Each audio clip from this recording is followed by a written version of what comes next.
son.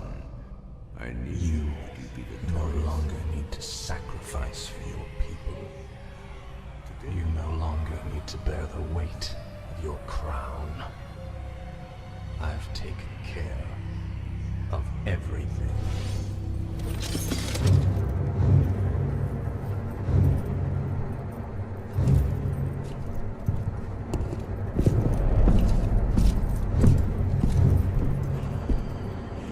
What is this? What are you doing, my subscribers? Succeeding you. Meytrix.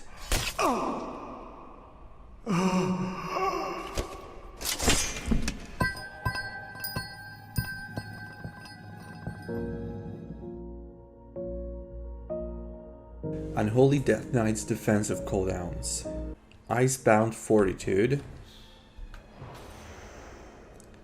It is an immunity and freedom from stun effects.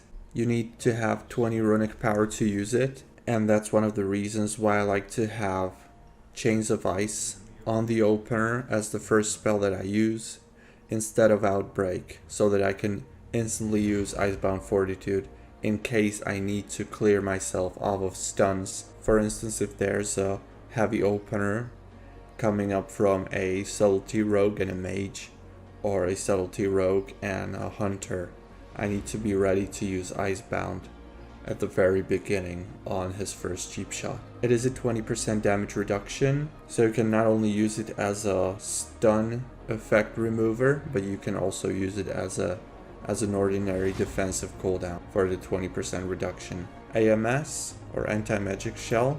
It is a super strong defensive cooldown, especially against magic damage. You can use it in a number of different ways. You can use it with Lichborn, as I mentioned in one of my previous guides, for the CC immunity. It can also make you immune to Hunter's Traps or Druid Cyclones if you're able to use AMS before these effects hit you. You can use AMS offensively for the immunity and to make you unstoppable. It can also be used as a runic power generator if you want to spam death coils. The least use AMS has is against warriors, rogues, ferals, and hunters, but even here there are ways of how you can use it. For instance, as the immunity for traps, as a prevention against rogues and their poisons. Anti-Magic Zone. It is a talent in the Unholy Tree. It makes us even stronger against casters. It is a great tool in cases where you're frozen or slowed by mages or rooted and you're expecting heavy incoming damage. If you want to maximize the use of AMZ, you can grip the target to it so that you don't lose on any of its duration. However, Anti-Magic Zone costs you 1 Unholy Rune and it is on a 2-minute cooldown, so you better use it smart. But you will definitely find yourself in situations where you press the button and instantly get out of the Anti-Magic Zone because the target's running away from you.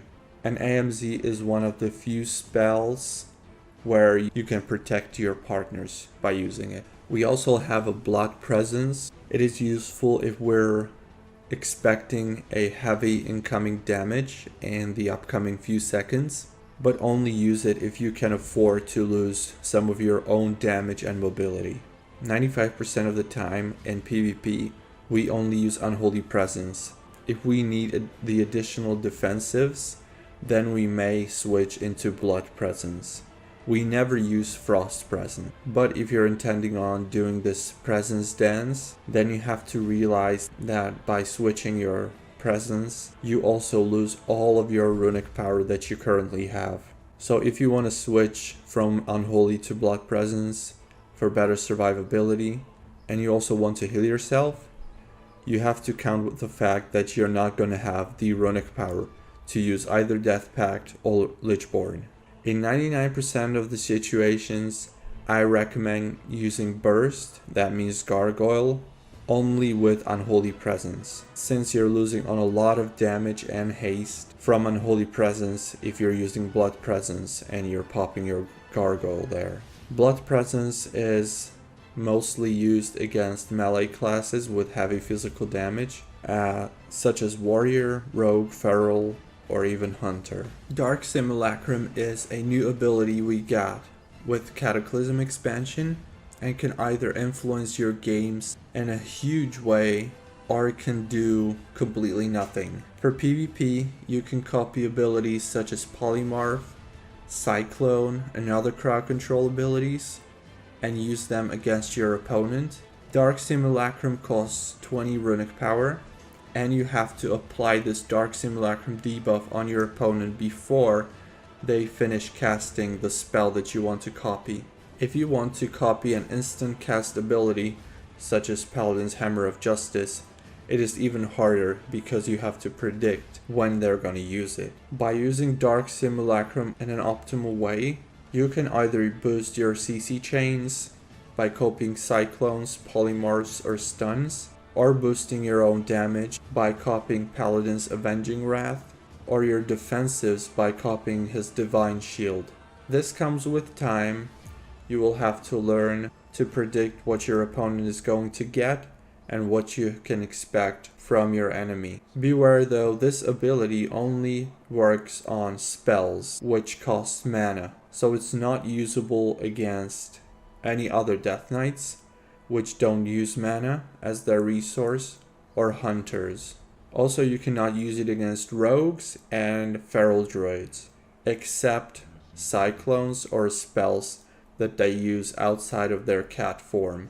If you manage to copy a spell that has a cast time, as I mentioned with Cyclone or Hex, you have to stand on place and not move when you want to use this copied ability with Dark Simulacrum.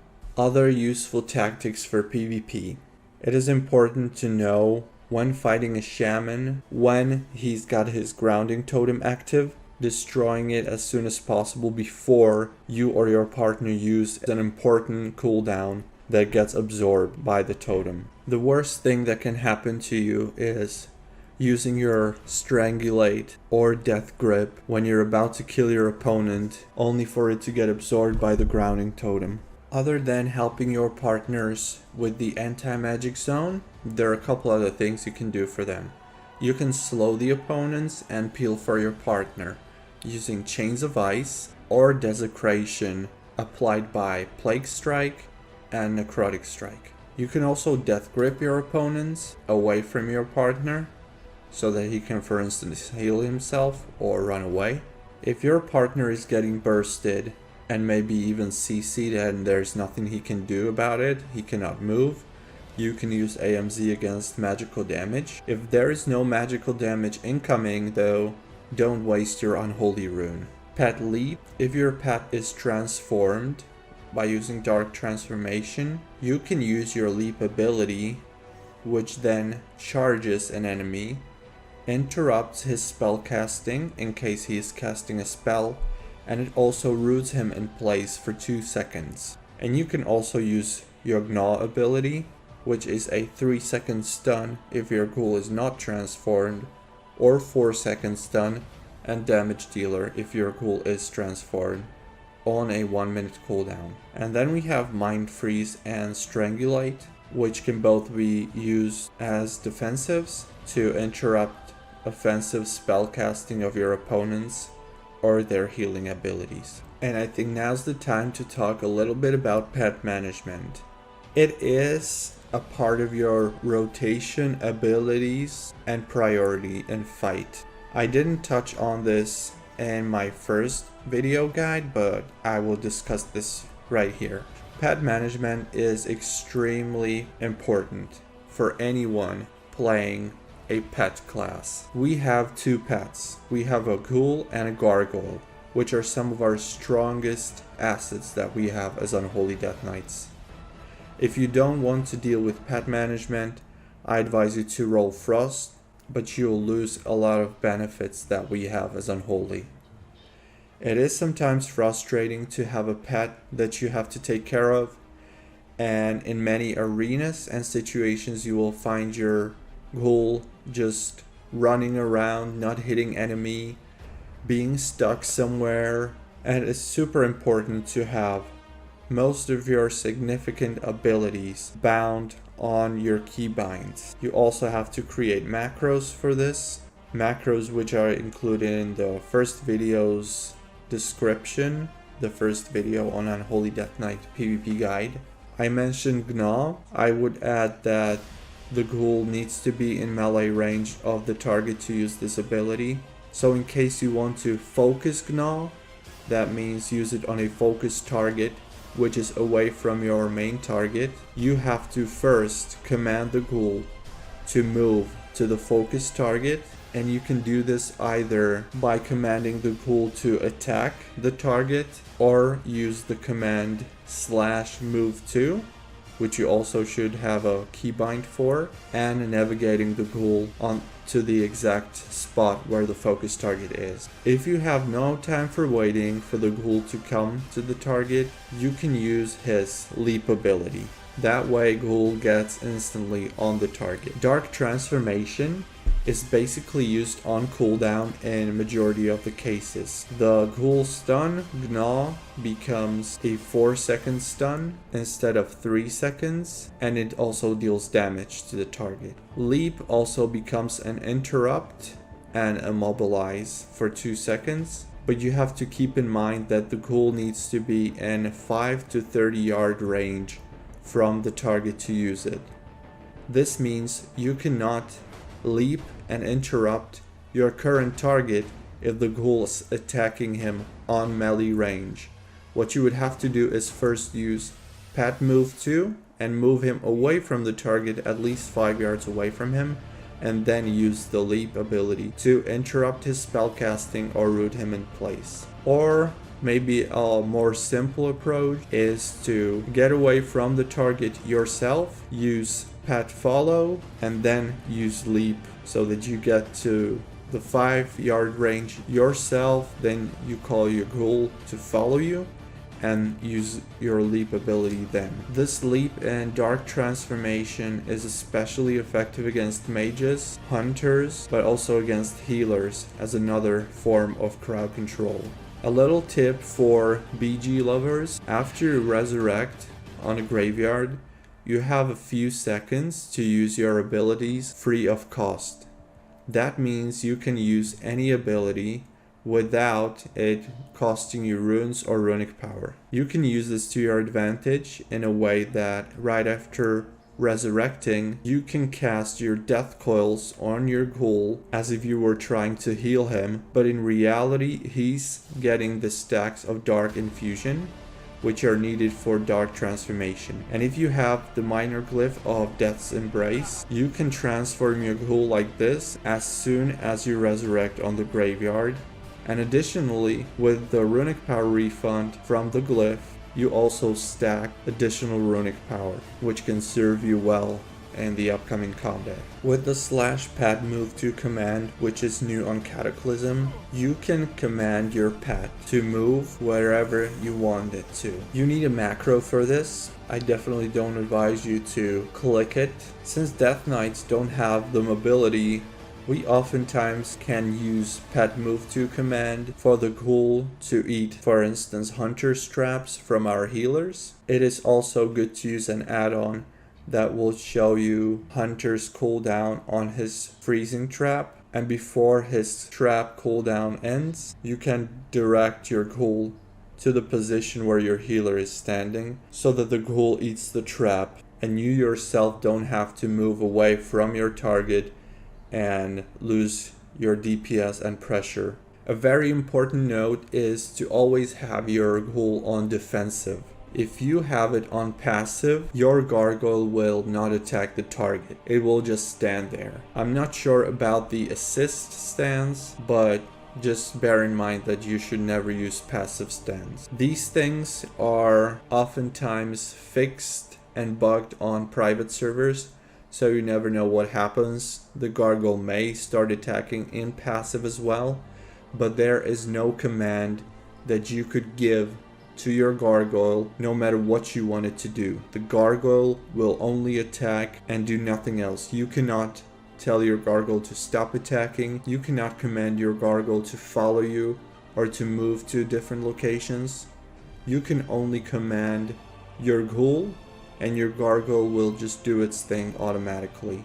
Just make sure it's attacking your target, and if it's not, the odds are that you're not in defensive stance with your ghoul. Everything around pet management on Twinstar/Apollo is a little bit more complicated, and you cannot rely on it 100%, since pathfinding is not really working as it should, and you will oftentimes see your pet doing things that he should not be doing. What are the best compositions for 2v2 and 3v3 arena? In 2v2 as an Unholy Death Knight, you want to play ideally with a healer. Restoration Shamans and Holy Paladins are the best healer on Cataclysm by far. You can potentially play with a Discipline Priest, however you will have to make sure that you peel for your partner, because there are many classes that will be able to kill the Disc Priest very easily.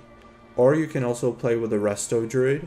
If you have a skilled Resto Druid on your team, you're able to win games pretty fast if your partner is able to cyclone and crowd control your enemy effectively. Unholy Death Knight is a tunneling class. That means he can deal insane amount of damage and pressure with the necrotic strikes on the enemy healers, and that's why he works like a charm with a healer on team.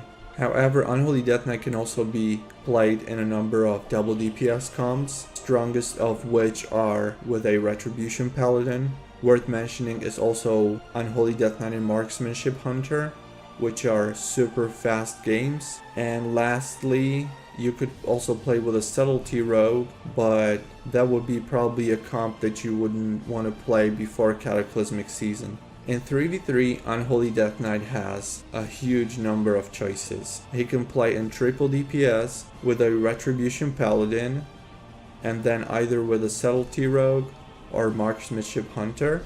Unholy Death Knight can play with a healer, and then with a mage, or with a Marksmanship Hunter, or with a Feral Druid, Shadow Priest, Affliction Warlock, Retribution Paladin, Arms Warrior, Enhancement Shaman, or Elemental Shaman. Any of these comps, Unholy DK plus healer plus another DPS, is viable for some of the top ranks.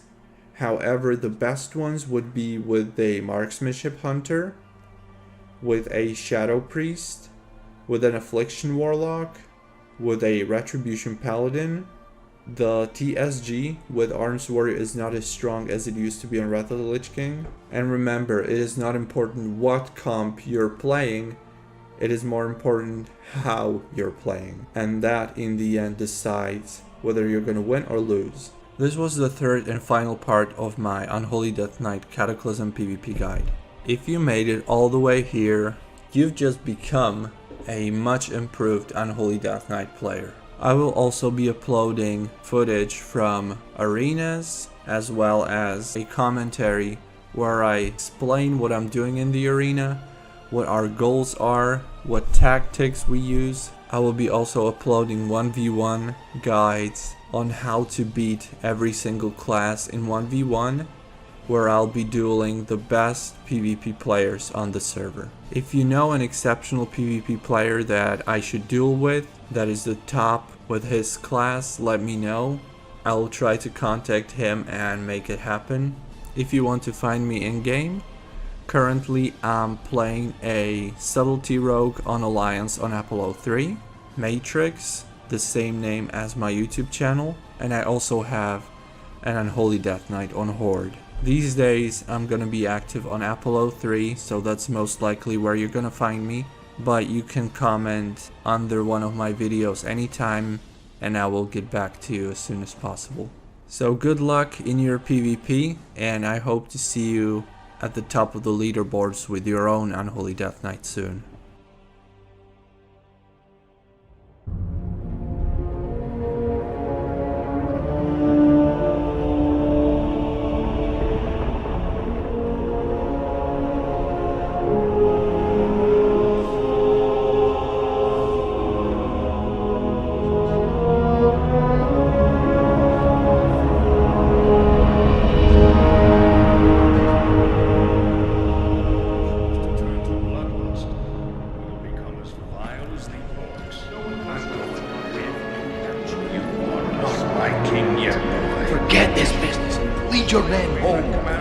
You were.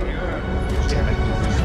As your future king, I order you to lose lost your mind on this. Let's consider this an act of treason dust on early days. You lied to your men and betrayed the mercenaries who fought for you. What's happening to you, Arthur? Some prince will find only death in the cold.